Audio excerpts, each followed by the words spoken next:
This is a very interesting game from both of these players right now. Yeah, in that unit counting station, look at the amount of drones that have just popped out for ToodMing. He has just managed to still not be quite caught up with Dimaga, who's really the droning king at this point in time. And oh, JP, he's getting the melee and carapace upgrade. I guarantee you he's going to be going Hive and Mass Ultralisk, as Ultralisks are unaffected by the fungal growth pin. Now this is something I remember seeing Idra do against Destiny in a match that I casted a while back, and he just chewed through the roaches of Destiny. Even with the Infestors out, he just did so much damage with those Ultralisks. So if you can actually get to that tech, as we see the Hive started right there, it's really going to be hard to deal with for Dimaga if he's not ready for it. Well, it's weird. Dimaga's actually the one beating his opponent to the Hive tech. I mean, if Dimaga gets his Ultralisks up first, or if even Dimaga gets those Broodlords up, then we're going to see ToodMing in a lot of trouble. ToodMing, though, does have the ease of taking all these expansions, and there it is, JP, the Hive tech for ToodMing. Now, both players are just kind of playing a little bit passive here, controlling their side of the maps, also taking their side of the maps. As if we're looking base to base, I think that Dimaga is ahead right now, but ToodMing's fourth base will be finishing here in just a couple of seconds. Fifth base incoming for Dimaga, who now holds both watchtowers, just occasionally poking forward and back, and now we are seeing ToodMing just goop the center of the map up with spine crawlers. He may very well elect to let all these roaches die and replace it with the better units, but no, it looks like Dimaga coming in for a huge push. Here we go, some sick fungals in the center, but Dimaga just has the biggest concave I've ever seen. Is it going to be enough to deal with these forces, though? ToodMing safe on the bottom, but there's so many forces up here in the north, Sean. An unbelievable play by Dimaga. Looked at an unbreakable defense and said, time to break it. Rallied in, and Dimaga cracked through almost 10 spine crawlers. And now is just going to barrel forward to that natural expansion. He can really do, if you look at the Infestor count, ToodMing only has 7 remaining right now, and they're very, very low on energy. 3 more about to pop, but that is just a huge force from Dimaga. He's a full 50 supply ahead at this stage of the game. And if we look at the upgrades real quick, he is 1-2, where ToodMing is only 1-0. And it looks like Dimaga is overrunning everything in traditional Zerg style. The overwhelming numbers of units does manage to defeat all the cutesy play of ToodMing, who is now rebuilding his infestation pit again at the south side.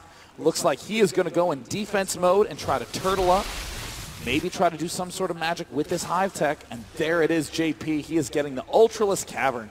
Now, he's really going to have to get a lot of Ultras to deal. Oh, a big fungal there at the ramp. But like I was saying, he's going to have so many roaches to deal with this force of Dimaga, where it looks like he's actually just been spamming SR over and over for this attack. You see the Greater Spire just beginning as well. And that's also going to be hard to deal with, especially with the tech that we see ToodMing has right now. Greater Spire is the key to cracking exactly this kind of defense that ToodMing has set up in the main base. Dimaga having free reign. ToodMing is going to have to pull a miracle if he wants to hope to win. 62 food versus 200 of 200. Dimaga over 1K of both resources. The Spire has fallen. Something as simple as some basic Mutalisk harassment could even crush ToodMing at this point. And we see 1 Ultra coming out for ToodMing right now. At least he's going to get his Ultra, Sean. I mean, maybe if he has like 15 Queens for a lot of transfuses, this one single Ultra can win the game. We'll have to wait and see. But what is Dimaga going to do, and how is he going to try to crack this? You know, it looks like he's just setting up for kind of a contain all around, but nope, here he goes, moving in, forcing his way in with the roaches. Some sick fungals coming down. He has so many Infestors, he might be able to put up with this for just a little bit longer. Look at those fungal growths, but what does Dimaga answer with? 10 Corruptors. He's freeing up a little food for something that we like to call the Broodlord. Yep, and there is the changeling. Will it actually get spotted? It does get spotted, killed by one of those spine crawlers, but once those Broodlords gets out, I'm really not too sure how ToodMing is going to deal with them. He does have the infested Terrans, but that is his only anti-air. That and Queens, I guess. Yeah, ToodMing does not really have a good way to deal with this, but I mean, he almost has to rely on some assumption and pray. He has to think to himself, well, he better be going only Roach Hydra, trying to just kill me now, and then I can maybe overrun him with a good number of Ultralisks. I mean, otherwise, there's no real way for ToodMing to take a win. We're seeing all those Corruptors get closer and closer and closer. There's one Broodlord. Yeah, he's going to make a lot, Sean. He stockpiled all of his minerals and gas for this. He's actually supply capped right now, but there we go, Sean. 9 Broodlords coming in. That is a lot more than one Broodlord. 10 now at 206 of 200 supply. Finding a little bit of an exploit where you build a whole bunch of spine crawlers, morph to Broodlords, and then you cancel the spine crawlers. Now, all these Broodlords really have to do is simply a move, but I'm sure Dimaga is going to make it a little bit more dramatic for us, as he will probably send in the rest of his remaining forces. Oh, and Panda Team knows exactly what's coming to him. ToodMing in a lot of trouble trying to pull back at a decent angle, and there begins the Broodlord assault. He has a lot of ultras, but he just has simply nothing to deal with these Broodlords. The infested Terrans are going down. I don't know if that's going to be enough, though. All Dimaga has to do is pull back. Oh, he will lose one of them.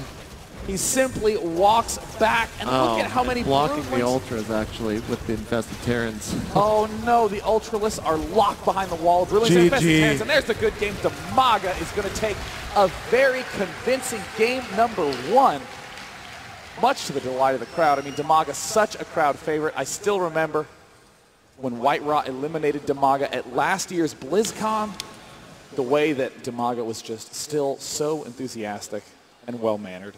So, Sean, it looks like we're going to be headed to the Antigua shipyard as our second map here. Oh, Antigua boat place.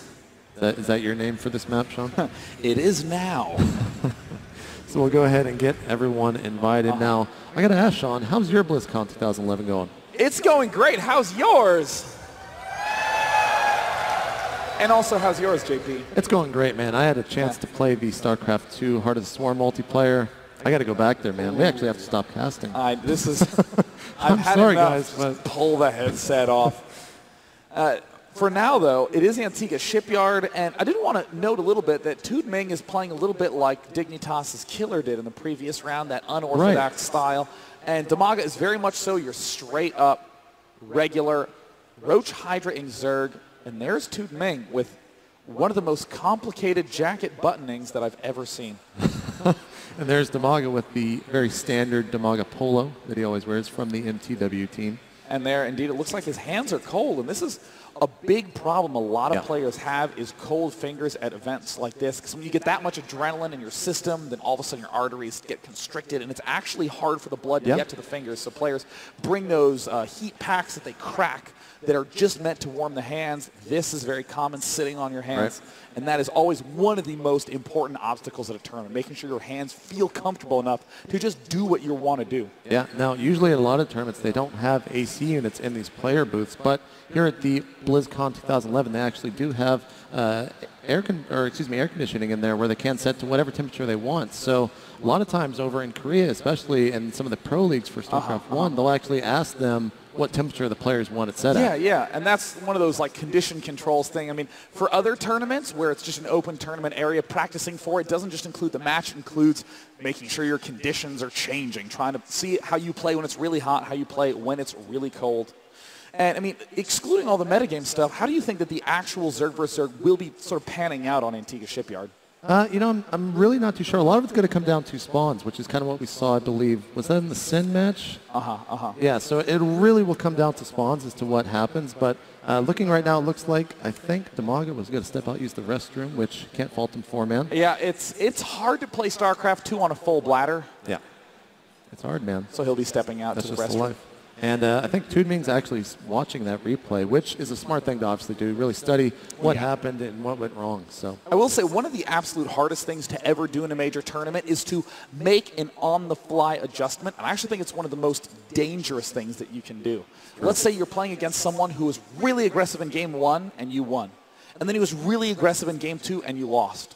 In Game 3, it's easy to say, well, let me just build a lot of defense early since he's been so aggressive. But then all of a sudden, he goes for a long-term macro game. You're ready for the attack, and it never comes, and you end up losing. But players who are the level of ToodMing, and especially Sen that we saw in the last game, always rewatching those replays and looking for little tiny tweaks that they can do that aren't too big. Right. So it looks like ToodMing is ready. We're just going to be waiting on Dimaga right now. I do want to say, follow this guy on Twitter, twitter.com/Day9TV.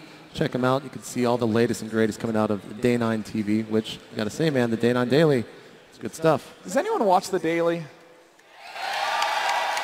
Yeah! And I am doing Fun Day Monday on Monday. Bam. Uh-oh. Yeah. Yes. Ruining the ladder metagame since early last year. And of course, follow this fine fellow on Twitter, @MeJP. Anyone follow State of the Game? Good to hear. Good to hear. I think Dimaga just got into and there he is. He says, thanks for waiting. One of the most polite Zerg players known to man. And now it looks like game 2 is starting. You guys ready for ToodMing versus Dimaga?